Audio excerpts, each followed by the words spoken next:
PMC channel చూస్తున్నటువంటి ప్రేక్షక అభిమానులకి నా యొక్క నమస్కారములు.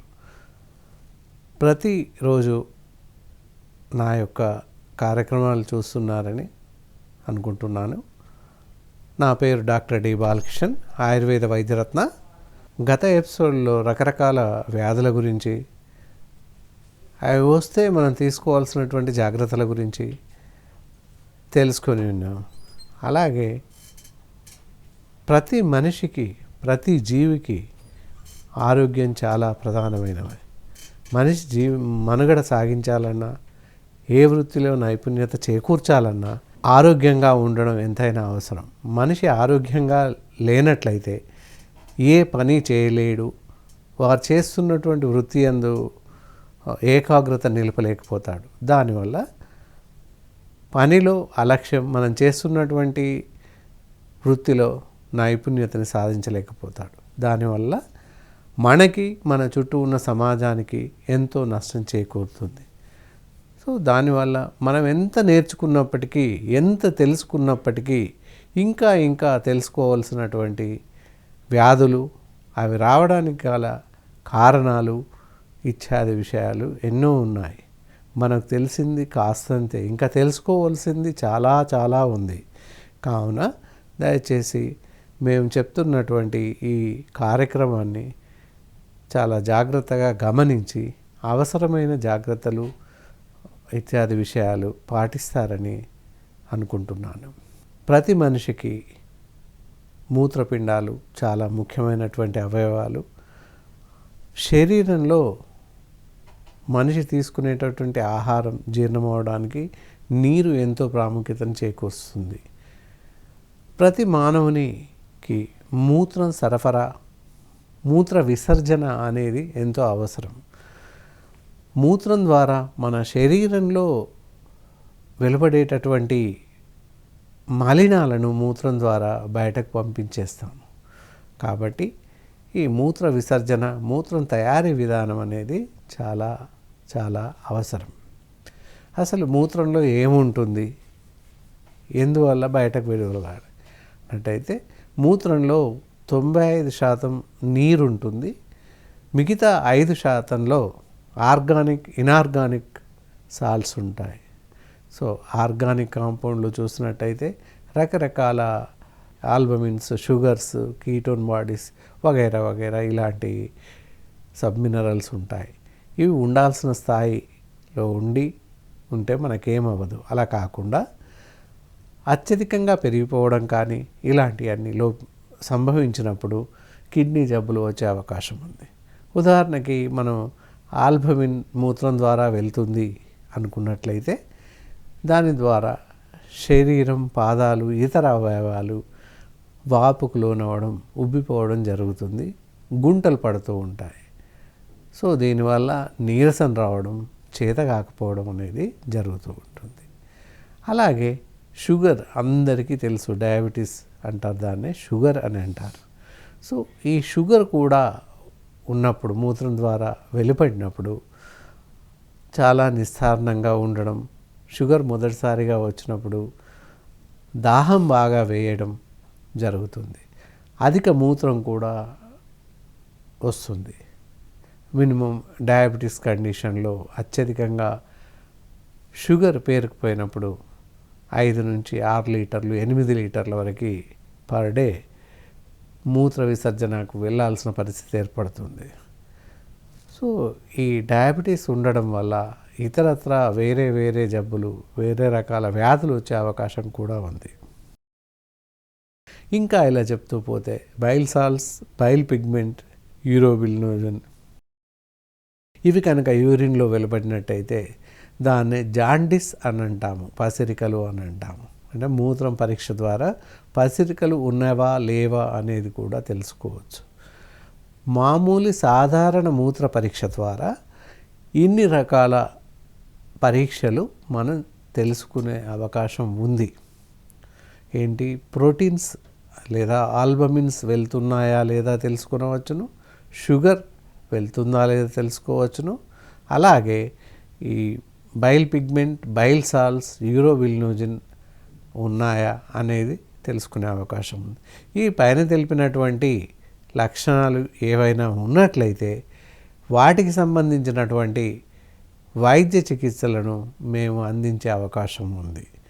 ఎప్పుడైనా శరీరం గుంటలు పడడం లేదా దాహం అతిగా వేయడం ఇలాంటివి సంభవించినప్పుడు మమ్మల్ని సంప్రదించినట్లయితే దానికి సరిపడేటటువంటి మందులను వగైరా మేము ప్రిస్క్రైబ్ చేసి ఇచ్చే అవకాశం ఉంది. మీకున్నటువంటి జబ్బులను పూర్తిగా తగ్గించే అవకాశం ఉంది.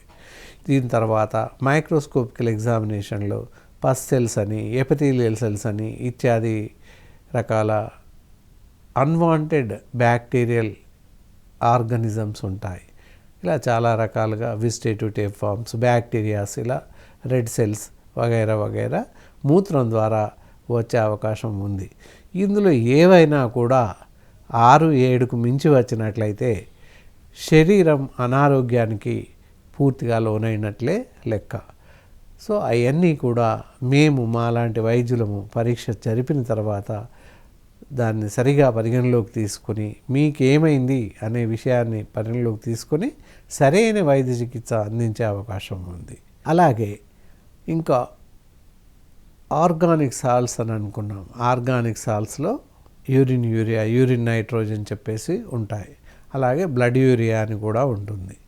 ఏంటి, యూరియా కండిషన్స్ ఎక్కువ ఉన్నప్పుడు క్రియాటినిన్ కూడా ఉంటుంది. క్రియాటినిన్ కూడా ఉన్నప్పుడు కిడ్నీస్ మీద చాలా ఎక్కువగా బరువు పడి, భారం పడి కిడ్నీస్ కరెక్ట్గా పనిచేయలేని పరిస్థితి, అంటే మూత్రాన్ని పూర్తిగా వడబోయలేని పరిస్థితుల్లోకి లోనవుతుంది. అలాంటప్పుడు ఈ కిడ్నీ ఫంక్షన్స్ సరిగా జరగాలన్నా, ఇవన్నీ ఉండాలన్నా క్రియాటినిన్ నార్మల్ స్టేజ్లో ఉండడం ఎంతైనా అవసరం. అలాగే blood urea, urine urea, urine nitrogen కూడా నార్మల్గా ఉండడం ఎంతైనా అవసరం. ఈ 3 రకాల ఆర్గానిక్ సాల్ట్స్ మన యూరిన్లో పేరుకుపోయినట్లయితే శరీరంలో సాల్ట్స్ నిక్షేపాలు పేరుకుపోతాయి. దానివల్ల మూత్రం సరఫరా, మూత్ర విసర్జన సరిగా జరగక కిడ్నీస్ పైన భారం పడి, బరువు పడి మన శరీరానికి అనారోగ్యాన్ని కలిగించే పరిస్థితులు ఏర్పడతాయి. కాబట్టి ఎప్పుడైతే శరీరం ఉబ్బిపోవడం లేదా తూలిపోయినట్టు అనడం లేదా చర్మం పైన, శరీరం పైన, పాదాలపైన అక్కడక్కడ నొప్పి రావడం, చీమలు పారినట్టు అనిపించడం, గుంటలు పడడం జరుగుతున్నట్లయితే మనం అనుమానించి వెంటనే మాలాంటి వైద్యులను సంప్రదించడం ఎంతైనా అవసరం. ఎప్పుడైతే మమ్మల్ని సంప్రదిస్తారో అప్పుడు వీటి గురించి creatinine, blood urea and urine urea, creatinine లాంటి పరీక్షలు జరిపి అందులో ఏమైనా ప్రాబ్లమ్స్ ఉన్నాయా, ఏవైనా హెచ్చుతగ్గులు ఉన్నాయా చూసి ఆ తదుపరి వైద్య చికిత్సలు అందించే అవకాశం ఉంది. క్రియాటినిన్ నార్మల్ స్టేజ్ కన్నా ఎక్కువ ఉన్నట్లయితే 0.81 కన్నా ఎక్కువ ఉన్నట్లయితే కిడ్నీలు చిన్నగా అయిపోయే అవకాశం ఉంది. దానివల్ల మూత్ర విసర్జన అనేది జరగదు. అలాగే బ్లడ్ యూరియా ఎక్కువ ఉన్న పరిస్థితుల్లో కూడా కిడ్నీస్ మీద బరువు పడుతుంది. ఏదైతే కిడ్నీ ఫంక్షన్స్ సరిగా జరగవు. అలాగే బ్లడ్ యూరియా స్టేజ్ మామూలుగా 15 నుంచి 30 మిల్లీగ్రామ్స్ వరకే ఉంటుంది. అంతకన్నా ఎక్కువ ఉన్నట్లయితే అప్పుడు మన కిడ్నీ ఫంక్షన్ సరిగా జరగదు. ఈ 3 రకాల పరీక్షల్ని పరిగణలోకి తీసుకొని మేము వైద్య చికిత్సను ప్రారంభించే అవకాశం ఉంది. మీకు ఎలాంటి అనుమానాలు, శరీర లక్షణాలు ఈ విధంగా ఉన్నాయని అనిపించినట్లయితే ఏమాత్రం ఆలస్యం చేయకుండా, అలక్ష్యం చేయకుండా మమ్మల్ని సంప్రదించడం ఎంతైనా మంచిది.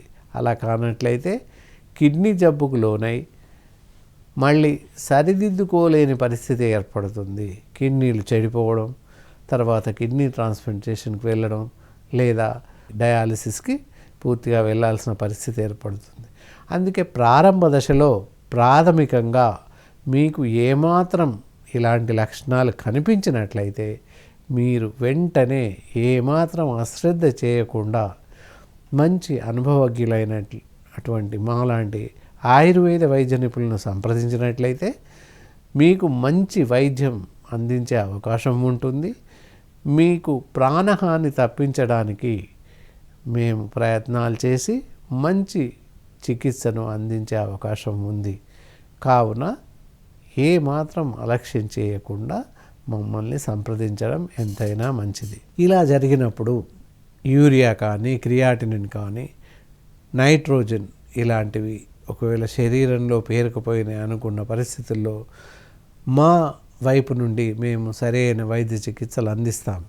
కానీ మీరు ఇంట్లో చేయాల్సిన పని ఏంటి, ఏమైనా జాగ్రత్తలు ఉన్నాయా అని గమనించినట్లయితే మనం తీసుకోవాల్సిన జాగ్రత్తలు చాలా ఉంటాయి. అవి ఏంటంటే నీరు మితంగా తాగడం. మరీ ఎక్కువగా నీరు తాగినట్లయితే లేదా పూర్తిగా తగ్గించి తాగినట్లయినా కూడా కిడ్నీల జబ్బు వస్తుంది ప్రాథమికంగా. ఇలా వచ్చిన పరిస్థితుల్లో యూరియా కానీ, క్రియాటినిన్ కానీ, నైట్రోజన్ కానీ పెరిగి ఉన్నాయని మేము ఎప్పుడైనా చెప్పినప్పుడు వాటర్ మితంగా తాగడం అంటే రోజులో 2 నుంచి 3 లీటర్లు లేదా 4 లీటర్లు తాగడం. అంతకన్నా ఎక్కువ మోతాదులో తాగిన పరిస్థితుల్లో కూడా కిడ్నీలు వాపొచ్చి ఇతరత్ర జబ్బులు ఏర్పడే అవకాశాలు చాలా ఉన్నాయి. కాబట్టి సరిపడేంత నీరు అలా అని పూర్తి తగ్గించి తాగినప్పటికీ 1 లీటర్ లోపల 1/2 లీటర్లో తాగినట్లయితే మనం తీసుకున్నటువంటి ఆహారం ఏదైతే ఉందో అది జీర్ణం అయ్యే అవకాశం తగ్గిపోతుంది. దానివల్ల కూడా కిడ్నీ జబ్బులు వచ్చే అవకాశం ఉంది. కిడ్నీస్ పూర్తిగా కుచించుకుపోవడం, కిడ్నీస్ చిన్నగా అవడం అనేది జరుగుతుంది. ఇది కూడా ప్రాణానికి హాని సంభవిస్తుంది. కాబట్టి మరీ ఎక్కువ కాకుండా తక్కువ కాకుండా నీటిని తాగాలి. ముఖ్యంగా నీటి మీదనే ఆధారపడి ఉంటుంది కిడ్నీ వ్యాధులు. ఎలా తాగాలి నీరు అనుకున్నట్లయితే ఉదయం లేవగానే నోరు గార్లిక్ చేసి నోరు బాగా కడుక్కొని మనం తాగగలిగినన్ని 1 గ్లాసు నుండి 2-3 గ్లాసుల నీళ్లు మామూలుగా తాగేస్తే చాలు. ఆ తర్వాత కాలకృత్యాదులు తీర్చుకొని మామూలుగా ఉపాహారం బ్రేక్ఫాస్ట్ చేసేసి సరిపోతుంది. బ్రేక్ఫాస్ట్ చేస్తున్నప్పుడు ఎలాంటి నీరు తాగాల్సిన అవసరం లేదు. ఒకవేళ పొలుమారినట్టయితే లేదా మింగలేని పరిస్థితి ఏదైనా అవలక్షణాలు సంభవిస్తే మట్టుకే నీరు తాగాల్సిన అవసరం ఉంటుంది. ఎప్పుడైతే టిఫిన్ చేయడం అయిపోతుందో అప్పటి నుండి 1 గంటన్నర తర్వాత నీరు తాగడం ప్రారంభించాలి. అప్పుడు మళ్ళీ 1 గ్లాసు నుంచి 2 గ్లాసులు లేదా 3 గ్లాసుల వరకు తాగవచ్చును. అది మధ్యాహ్నం వేళ లంచ్ టైం వరకు 2-3 గ్లాసుల నీళ్ళు తాగవచ్చును. ఈ విధంగా భోజన విరామం సమయం భోజనం వరకు 3 నుంచి 4 గ్లాసుల నీళ్ళు తాగవలను. మళ్ళీ అలాగే భోజనం చేస్తున్నప్పుడు ఎలాంటి నీరు తాగాల్సిన అవసరం పడదు, అవసరం ఉండదు. ఇఫ్ ఇన్ ది కేస్ ఏదైనా అవసరమైనట్లయితే కాస్త తాగవచ్చును. భోజనం ముగించిన తర్వాత 1 గంటన్నర తర్వాత నుండి మళ్ళీ 1 గ్లాసు 2 గ్లాసులు అవసరాన్ని బట్టి కొంచెంగా నీరు త్రాగవచ్చును. అది అప్ టు సాయంత్రం 4 గంటల వరకు 2-3 గ్లాసుల నీళ్ళు తాగవచ్చును. 4 లేదా 5 గంటలకి సింపుల్ స్నాక్స్ టైం లేదా ఏదైనా మనం అల్పాహారం తీసుకునే అవకాశం ఉంది. అల్పాహారం తర్వాత రాత్రి డిన్నర్ వరకు మినిమం 8-9 గంటల వరకు, ఈ రోజుల్లో 10 గంటల వరకు అనుకున్న ప్రతి అరగంట గంటకు ఒకసారి 1 గ్లాసు అర గ్లాసు నీళ్ళు అలా 2-3 గ్లాసుల నీళ్ళు తాగినట్లయితే మన శరీరానికి సరిపోయేటటువంటి బ్యాలెన్స్డ్ వాటర్ మనం తీసుకునే అవకాశం ఉంది. ముఖ్యంగా ఉదయం నుంచి సాయంత్రం వరకు మినిమం ప్రతిసారి 2 నుంచి 3 గ్లాసులు తీసుకుంటున్నాము. అంటే 12 గ్లాసుల నీళ్ళు అంటే 4×2 8. ఇట్ మీన్స్ 2.5-3 లీటర్లు 3.5 లీటర్లు టోటల్గా అవుతున్నాయి. ఇంకా ఈ విధంగా వాటర్ బ్యాలెన్స్ మనం చేసుకున్నట్లయితే మన శరీరానికి సరిపడేటటువంటి సరి అయిన మోతాదులో నీటిని ఇవ్వగలుగుతాము. అందించే ప్రక్రియ ఉంది. ఇలా ఈ విధంగా ఇవన్నీ లోపించినప్పుడు, వాటర్ లోపించినప్పుడు లేదా సరైన నీటిని మన శరీరానికి అందించలేని పరిస్థితుల్లో మూత్రపిండాలు జబ్బు బారిన పడతాయి. దీనినే మూత్రపిండాల వ్యాధి అని చెప్పుకోవచ్చును. మూత్రపిండాలు సరిగ్గా పనిచేయవు అనగానే సహజంగా అందరూ స్టోన్స్ వచ్చినాయేమో అందుకే పనిచేయవచ్చని అందరూ అనుకుంటారు. అదొకటే కాక చాలా రకాల జబ్బులు మూత్రపిండాలకి సోకే అవకాశం ఉంది.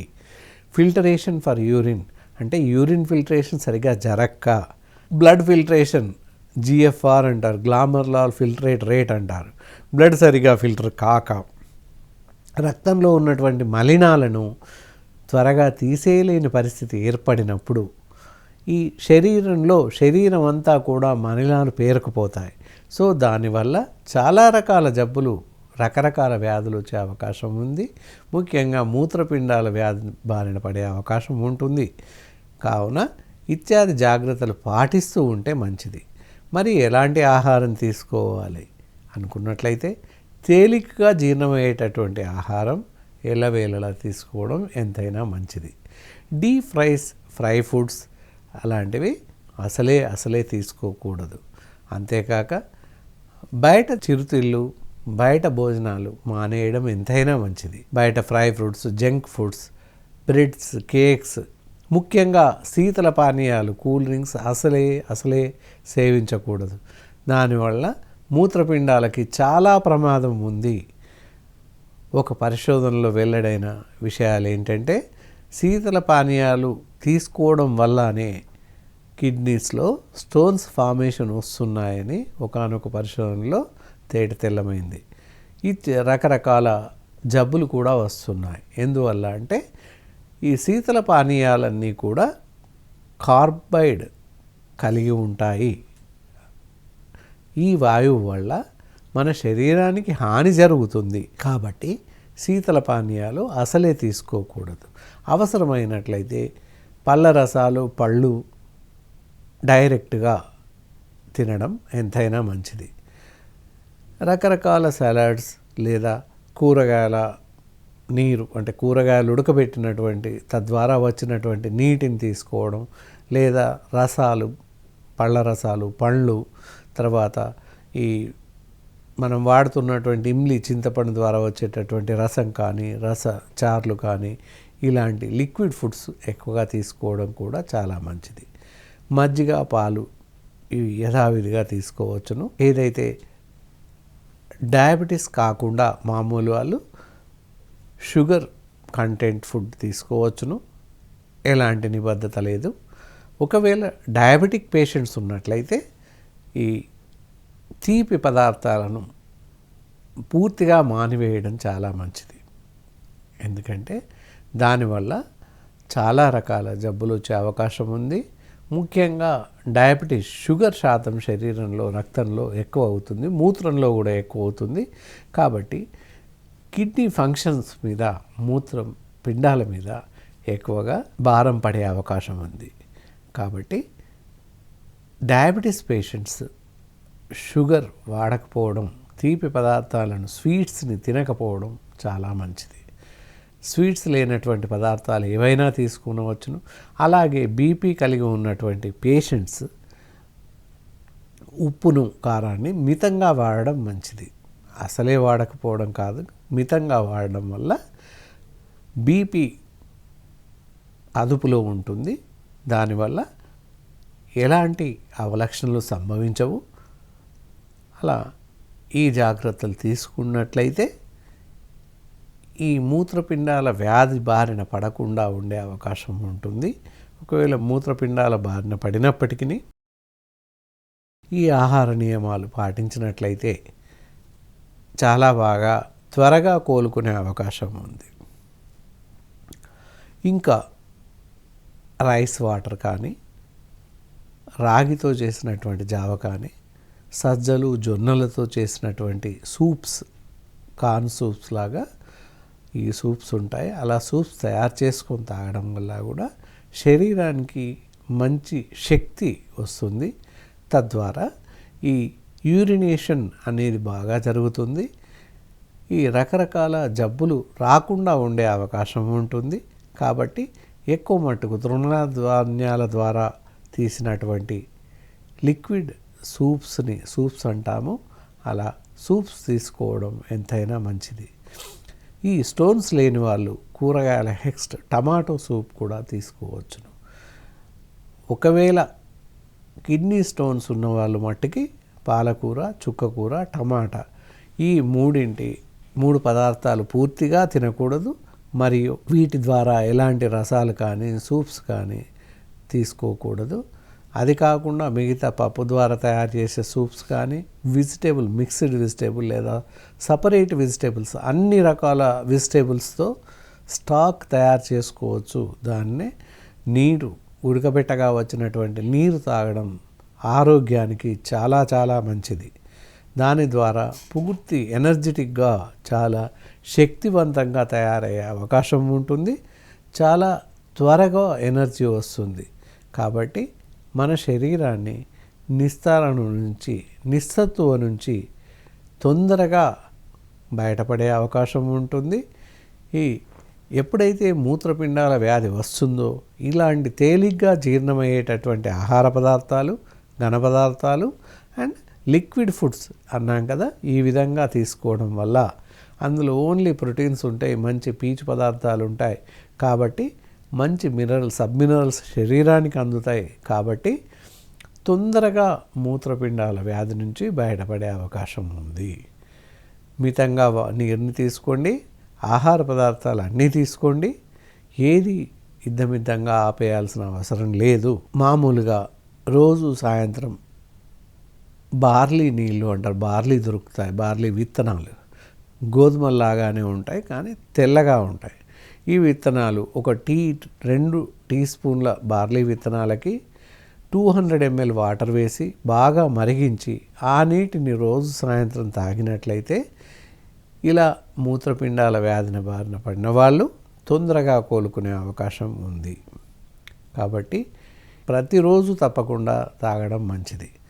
వారంలో 1 మారు లేదా 2 మార్లు ఉలువలు దొరుకుతుంటాయి. ఉలువ చారు తీసుకోవడం ఎంతైనా మంచిది. దీనివల్ల కూడా మూత్రపిండాల వ్యాధి నుండి త్వరగా కోలుకునే అవకాశం ఉంది. అలా అని ఇవి 2 మాత్రమే తీసుకుంటే తొందరగా తగ్గుతుందనే అపోహ పడకూడదు.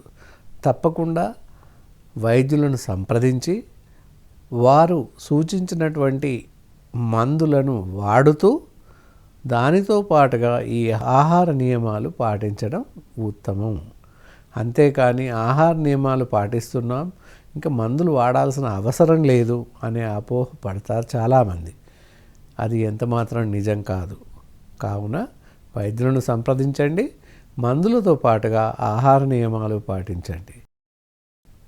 మేము సూచించిన విధంగా మందులను పూర్తి స్థాయిలో వాడుతూ పూర్తిగా తగ్గే వరకు వైద్యుల సిఫారసు మేరకు మందులు వాడమన్నంత కాలం క్రమం తప్పకుండా మేము సూచించిన పద్ధతిలో వాడితే మిమ్మల్ని మీరు పూర్తిగా కాపాడుకునే అవకాశం ఉంది. వ్యాధి బారిన పడినప్పటికీ మిమ్మల్ని మీరు త్వరగా రక్షించుకునే అవకాశం ఉంది.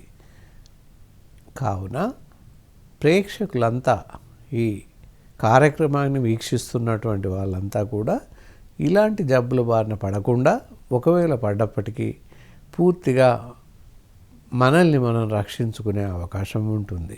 ఇలా కూలంకుషంగా ప్రతి విషయాన్ని గమనించి మనం ఏం చేస్తే తెలుసుకున్నాము, ఏం చేయకూడదో కూడా తెలుసుకున్నాము. ఈ విధంగా పైన చెప్పిన విషయాలన్నీ పరిగణలోకి తీసుకొని మిమ్మల్ని మీరు ఆరోగ్యంగా మీ కిడ్నీలని జాగ్రత్తగా కాపాడుకుంటూ, మీ ఆరోగ్యాన్ని కాపాడుకుంటూ, మీ దైనందిన జీవితాన్ని క్షేమకరంగా సుఖవంతంగా తీర్చిదిద్దుకొని మనగలుగుతారని అనుకుంటున్నాను. మీ అందరికీ ఈ కార్యక్రమం నచ్చిందనే అనుకుంటున్నాను. వీటిని మీరు క్రమం తప్పకుండా ఫాలో అవుతూ మీ ఆరోగ్యాన్ని జాగ్రత్తగా కాపాడుకుంటారని అనుకుంటున్నాను. మళ్ళీ మరొక ఎపిసోడ్ ద్వారా రేపు మీ ముందుకు వస్తాను. నమస్కారం.